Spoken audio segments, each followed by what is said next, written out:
एक अधूरी क्लास हमेशा अधूरी जानकारी देती है, इसलिए क्लास को अंत तक देखें। सभी को नमस्कार, मैं Hemlata Verma HC square Hemlata coaching classes में आप सभी का स्वागत करती हूँ। और आज का हमारा टॉपिक क्या है? ग्रेफाइट है। लास्ट क्लास में आपको याद होगा हमने ग्रेफाइट का स्ट्रक्चर बनाना सिखाया था और इसलिए अब हम ग्रेफाइट को डिस्कस करेंगे। Graphite is derived from the word grapho, यानी कि जो ग्रेफाइट वर्ड है वह कहाँ से बना है? वह ग्रेफो वर्ड से बना है, विच मीन्स टू राइट। और ग्रेफो का मीन्स क्या होता है? राइट। राइट यानी कि लिखना। और आपको सभी को पता होगा कि जो हमारे पास पेंसिल होती है लिखने की, उस पेंसिल का जो मटेरियल होता है जिसकी हेल्प से हम लिखते हैं वह क्या होता है? वह ग्रेफाइट होता है। In graphite each carbon atoms are bonded to 3 other carbon atoms. और आपको पता है लास्ट क्लास में हमने आपको ग्रेफाइट का स्ट्रक्चर बनाना सिखाया था, जहां हमने एक कार्बन एटम से 3 कार्बन एटम्स को अटैच किया था, forming in the same plane the hexagonal rings form the structure। और वहाँ पर जो छोटे छोटे रिंग्स तैयार हुए थे, क्लोज स्ट्रक्चर तैयार हुए थे, वह क्या थे? वह हेक्सागोनल रिंग्स थे। हेक्सा किसके लिए वर्ड यूज होता है? 6 के लिए। उसका क्लोज स्ट्रक्चर था, उसे ही हम क्या कह रहे हैं? हेक्सागोनल रिंग्स कह रहे हैं। Planes stacked on top of each other in the structure of graphite. और स्टैक्ड मीन्स क्या होता है? खड़े होना। और किस तरह से खड़े होना? On top of each other, यानी कि एक दूसरे के ऊपर खड़े होना। और किस तरह से? कि जो ग्रेफाइट है वह लेयर के रूप में एक दूसरे के ऊपर खड़ा हुआ होता है, बिल्कुल वैसे ही जैसे कॉपी के जो पेजेस हैं एक दूसरे के ऊपर रखे होते हैं, उसी को हम क्या बोल रहे हैं? हम उसे लेयर स्ट्रक्चर कह रहे हैं। कि ग्रेफाइट के स्ट्रक्चर में लेयर्स को बना करके भी बताया था। One of these bonds is double bond. और उनमें से एक बॉन्ड कैसा होता है? डबल बॉन्ड होता है। तो आपको पता होगा कि डबल बॉन्ड क्यों लगाया जाता है। हमने आपको बताया था जब हम 2 इलेक्ट्रॉन्स की शेयरिंग करते हैं एक दूसरे के साथ में, तो हमें डबल बॉन्ड लगाना पड़ता है। और आपको अच्छे से पता है जो कार्बन की बैलेंसी होती है, this completes the valency of carbon. और इसकी वजह से कार्बन की बैलेंसी पूरी हो रही है। तो जो कार्बन की बैलेंसी है वह क्या होती है? वह 4 होती है। यानी कि अगर हम एक कार्बन एटम से 4 कार्बन एटम को अटैच करते तो उसकी बैलेंसी पूरी हो जाती, जैसे कि डायमंड में हुई थी। लेकिन यहाँ पे क्या है? 3 एटम्स को अटैच करते हैं और उसकी वजह से बैलेंसी को पूरा करने के लिए हम वहाँ पे डबल बॉन्ड लगाते हैं। It's bond angle is 120 degree. आपको याद रखना है कि जो हमने कार्बन एटम्स को लगाया है स्ट्रक्चर में, उनके बीच में जो एंगल बन रहा है 2 कार्बन एटम्स के बीच में, वह 120 डिग्री का होता है। It's bond length is 1.421 angstrom. आप इसे 1.42 तक भी याद रख सकते हैं। और एंगस्ट्रम क्या होता है हम आपको बता सकते हैं कि यह क्या होता है। यह एक यूनिट होती है मेजरमेंट की, बहुत छोटी यूनिट होती है। 1 angstrom is equal to 10⁻⁻10 metre. Hindi में देखते हैं। ग्रेफाइट ग्रेफो शब्द से बना है, यानी कि ग्रेफाइट वर्ड की उत्पत्ति कहाँ से हुई है? वह ग्रेफो नाम के एक शब्द से हुई है, जिसका अर्थ होता है लिखना। आप सभी को अच्छे से पता है हम पेंसिल से लिखते हैं, और जो पेंसिल के अंदर का मटेरियल है जिसकी हेल्प से लिखा जाता है वह क्या है? वह ग्रेफाइट होता है। ग्रेफाइट में कार्बन का प्रत्येक कार्बन परमाणु कार्बन के 3 अन्य कार्बन परमाणुओं के साथ आबंधित होता है। आबंधित होता है यानी कि जुड़ा हुआ होता है। हमने कल स्ट्रक्चर में एक कार्बन परमाणु लिया था और उससे 3 कार्बन परमाणुओं को ही जोड़ा था, जिससे एक ही तल में षटकोणीय वलय, वलय रिंग्स को बोलते हैं। षटकोणीय यानी कि हेक्सागोनल। आपने छोटी छोटी क्लासेस में पढ़ा होगा या ड्राइंग्स में षटकोण बनाए होंगे, जिसमें आपने आलेखन बनाया होगा। वही क्या है? ये जो षटकोणीय है जिसके 6 कोण है, एक बंद स्ट्रक्चर होता है, वह क्या है? एक ही तल में षटकोणीय वलय संरचना बनती है। ग्रेफाइट की संरचना में षटकोणीय तल एक दूसरे के ऊपर व्यवस्थित होकर परत संरचना का निर्माण करते हैं। तो आपको याद होगा हमने स्ट्रक्चर में 2 लेयर्स को बना करके दिखाया था और उनके बीच में काफ़ी गैप भी दिखाया था, जिससे आपको ये पता चले कि इसके बीच में बहुत सारे लेयर्स होते हैं। इनमें से एक बंध द्विबंधी होता है। द्विबंधी यानी कि डबल बॉन्ड होता है, और वह डबल बॉन्ड क्यों लगाया जाता है? जिससे कार्बन की संयोजकता पूरी हो सके, क्योंकि संयोजकता का पूरा करना बहुत ज़रूरी है। इसलिए वहाँ पे क्या लगाया जाता है? डबल बॉन्ड, क्योंकि हमने एक कार्बन एटम से 3 ही कार्बन एटम अटैच किए हैं, जबकि जो उसकी संयोजकता होती है वह कितनी होती है? 4 होती है। उसे पूरा करने के लिए ही हमने द्विबंध बनाया होता है। इसका बंध कोण 120 डिग्री होता है, यानी कि जो कार्बन एटम हमने अपने स्ट्रक्चर में अटैच किए थे वह हर कोई एक दूसरे से 120 डिग्री के कोण पर रखा हुआ होता है।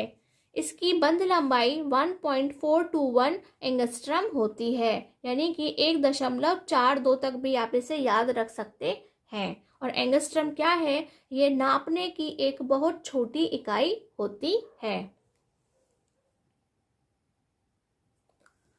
बच्चा ध्यान रखना, यहाँ पर क्लास के अंदर हम जो डिटेल आपके साथ में शेयर कर रहे हैं वह काफ़ी इम्पोर्टेंट है और आपके लिए जानना बहुत ज़रूरी है। इसलिए क्लास को बिल्कुल भी स्किप ना करें और अच्छे से सारे नोट्स को अच्छे से बनाते चलें। इसीलिए हम इन्हें दोनों लैंग्वेज में लिखते हैं, हिंदी और इंग्लिश दोनों में लिखते हैं, ताकि जिसको भी जिस लैंग्वेज में कलेक्ट करने हैं वह यहाँ से कलेक्ट कर सके। चलिए नेक्स्ट देखते हैं कि जो ग्रेफाइट है उसकी क्या क्या प्रॉपर्टीज़ होती हैं, यानी कि ग्रेफाइट के क्या क्या गुण होते हैं। फर्स्ट है due to the weak bond between 2 layers, यानी कि जो उनकी लेयर्स हैं उसमें दोनों लेयर्स के बीच में, दोनों मतलब हर 2 लेयर्स के बीच में कैसा बॉन्ड होता है? वह वीक होता है, यानी कि बहुत कमज़ोर होता है, दुर्बल होता है। And the distance between them, और उनके बीच में क्या होती है? डिस्टेंस होती है, कुछ दूरी होती है। 1 layer can slip over the other layer, तो वहाँ पे क्या होता है कि जो एक लेयर है वह दूसरी लेयर से स्लिप हो जाती है, और स्लिप होने से ही क्या हो रहा है? स्लिप होने से ही वह हमारी नोटबुक पर आ जाती है, या हम जहाँ पर भी लिखते हैं वह वहाँ पर आ जाती है। This is the reason why graphite is used as a dry lubricant, यही कारण है कि हम इसे ड्राई लुब्रिकेंट के रूप में यूज़ करते हैं। तो ये लुब्रिकेंट क्या होता है? आपने ग्रीस का नाम सुना होगा कि हम मशीन्स में किसका इस्तेमाल करते हैं? ग्रीस का इस्तेमाल करते हैं। हिंदी में देखते हैं, 2 परतों के मध्य दुर्बल बंध होने तथा उनके मध्य दूरी अधिक होने के कारण, यानी कि 2 परतों के बीच में जो बॉन्ड बना हुआ है वह कैसा है? वह दुर्बल है, बहुत कमज़ोर है, और उनके बीच में क्या होती है? दूरी भी होती है। इसलिए एक परत दूसरी परत पर फिसल सकती है, और वहाँ पे क्या होता है? जो लेयर है वह स्लिप हो जाती है, फिसल जाती है। यही कारण है कि ग्रेफाइट को शुष्क स्नेहक के रूप में प्रयोग किया जाता है। तो आप याद रखेंगे, शुष्क स्नेहक यानी कि ग्रीस के रूप में इस्तेमाल किया जाता है। सेकंड है graphite is a good conductor of electricity. वह क्या है? वह इलेक्ट्रिसिटी का एक अच्छा कंडक्टर है, यानी कि उसके अंदर हम करंट को फ्लो कर सकते हैं, उसमें लाइट पास हो सकती है। लेकिन ऐसा क्यों है? Due to the presence of free electrons. तो वहाँ पे क्या है कि जब भी एक कार्बन एटम से हम 3 कार्बन को अटैच करते, कार्बन एटम्स को अटैच करते हैं, तो वहाँ पे एक इलेक्ट्रॉन फ्री रह जाता है, क्योंकि कितने होने चाहिए थे?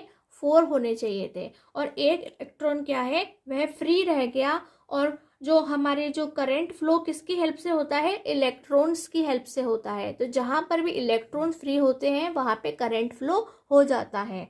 And space between the 2 layers, और वहाँ पर स्पेस भी होता है। इस वजह से जो ग्रेफाइट है वह गुड कंडक्टर ऑफ इलेक्ट्रिसिटी होता है। हिंदी में कहेंगे मुक्त इलेक्ट्रॉनों की उपस्थिति। मुक्त यानी कि फ्री, उपस्थिति यानी मौजूद होना, क्योंकि वहाँ पे क्या है? वहाँ पे कार्बन से हमने 4 नहीं 3 कार्बन एटम को अटैच किया था, जबकि 4 होने चाहिए थे, लेकिन 3 को अटैच करने से ग्रेफाइट बनता है, और जो चौथा वाला है वह खुला छूट जाता है। तो पूरे स्ट्रक्चर के अंदर एक कार्बन एटम से हमने 4 की जगह 3 अटैच किए थे तो एक एक इलेक्ट्रॉन बार बार फ्री रहता है। उसी वजह से क्या होता है, मुक्त इलेक्ट्रॉन पाए जाते हैं और दोनों परतों के बीच में काफ़ी जगह भी होती है, जिस वजह से वह क्या है, उसमें करंट का फ्लो होता है, यानी कि विद्युत का प्रवाह होता है। हम क्या कहेंगे उसे कि विद्युत का सुचालक होता है, good conductor of electricity. Next है graphite is a dark grey coloured, यानी कि ग्रेफाइट का कलर कैसा होता है, वह आपको डार्क ग्रे कलर का दिखाई देता है। और वह कैसा मटेरियल है, वह सॉफ्ट मटेरियल होता है, यानी कि मुलायम होता है। और आपने देखा भी होगा कि जब आप अपनी पेंसिल को शार्प करते हैं तो कभी कभी क्या होती है, वह बार बार टूट जाती है। ग्रेफाइट काले धूसर रंग का मुलायम पदार्थ होता है। तो डार्क ग्रे को हिंदी में क्या कहते हैं, काला धूसर रंग कहते हैं। नेक्स्ट है graphite is a smooth and slippery material, वह कैसा है, वह चिकना है, स्लिपरी यानी कि फिसलने वाला है। हिंदी में कहेंगे ग्रेफाइट चिकना तथा फिसलनशील पदार्थ होता है, यानी ऐसा पदार्थ है जो स्लिप होता रहता है और छूने में बहुत चिकना होता है। नेक्स्ट है it is a shiny material, और ये कैसा मटेरियल है, यह एक चमकीला पदार्थ होता है, यानी कि इसके अंदर अपनी एक शाइन होती है। अब हम देखते हैं कि जो ग्रेफाइट है उसके क्या क्या यूजेस होते हैं, यानी कि ग्रेफाइट के उपयोगों को हम पढ़ते हैं।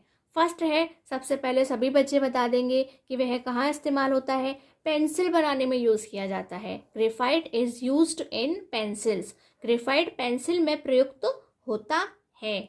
सेकेंड है वर्क्स एज आ ड्राई ल्यूब्रिकेंट, हमने आपको अभी बताया भी था कि वह किसके रूप में काम आता है, ग्रीस के रूप में आता है, और उसे ही हम क्या बोलते हैं, ड्राई लुब्रिकेंट बोलते हैं, या शुष्क स्नेहक उसे कहा जाता है, उसके रूप में वह काम आता है। It is used for making electrodes, वह क्या है, वह इलेक्ट्रोड बनाने के काम में आता है। तो आप कहेंगे कि इलेक्ट्रोड्स क्या होते हैं, तो आपने अपने घर में सेल देखे होंगे, ठीक है। हम अपने घर की वॉच में सेल लगाते हैं, क्लॉक में सेल लगाते हैं, और घर के टीवी का जो रिमोट है, और बहुत सारी चीज़ें हैं जिसमें सेल यूज़ किया जाता है, टॉर्च में यूज़ किया जाता है। तो जो सेल होता है, कभी अगर आप उसे तोड़ करके देखेंगे तो आपने सेल के ऊपर ना पॉइंट्स बने हुए देखे होंगे कि एक छोटा सा पॉइंट होता है, तो ठीक उसी के नीचे एक रॉड होती है। वह रॉड कैसी होती है, देखिए मैं आपको बना के दिखाती हूँ कि ये आपका एक सेल है, कुछ इस तरीके का। ये आपने एक सेल बना लिया, तो ये जो सेल के नीचे का ये वाला जो पोर्शन है, इसके अंदर एक रॉड होती है। अगर आप इसे कभी तोड़ के देखेंगे तो आपको पता चलेगा। तो ये जो रॉड होती है वो किसकी बनी हुई होती है, वह ग्रेफाइट की बनी हुई होती है, इसलिए हम कह रहे हैं। और इसे क्या कहा जाता है, इसे इलेक्ट्रोड कहा जाता है। नेक्स्ट है polish works on iron objects, और जितने भी लोहे की वस्तुएं, आयरन ऑब्जेक्ट्स यानी कि लोहे की जो वस्तुएं होती हैं, उन्हें पॉलिश करने के काम में आता है। आपने देखा है ना कि जो आयरन की जो जितनी भी मटेरियल होता है उसे पॉलिश करना बहुत ज़रूरी होता है, वरना क्या होता है, वह ख़राब हो जाती हैं, उनमें जंग लग जाती है। उसे भी पॉलिश करने के लिए ग्रेफाइट का इस्तेमाल किया जाता है। नेक्स्ट है एज अ मॉडरेटर, जानते होंगे कि मॉडरेटर का काम क्या होता है, कंट्रोल करना होता है, किसी भी चीज़ को कंट्रोल करना होता है कि वह कितनी होनी चाहिए। तो जब आप बड़े होंगे तब आपको पढ़ने को मिलेगा कि जो नाभिकीय भट्टी होती हैं, ठीक है, जो हमारे न्यूक्लियर फर्नेस होता है, उसके अंदर क्या होता है, न्यूट्रॉन की बमबारी की जाती है। जो न्यूट्रॉन्स होते हैं उनकी बमबारी की जाती है। तो जो बमबारी होती है उसे कंट्रोल करने के लिए हमें ग्रेफाइट की ज़रूरत होती है।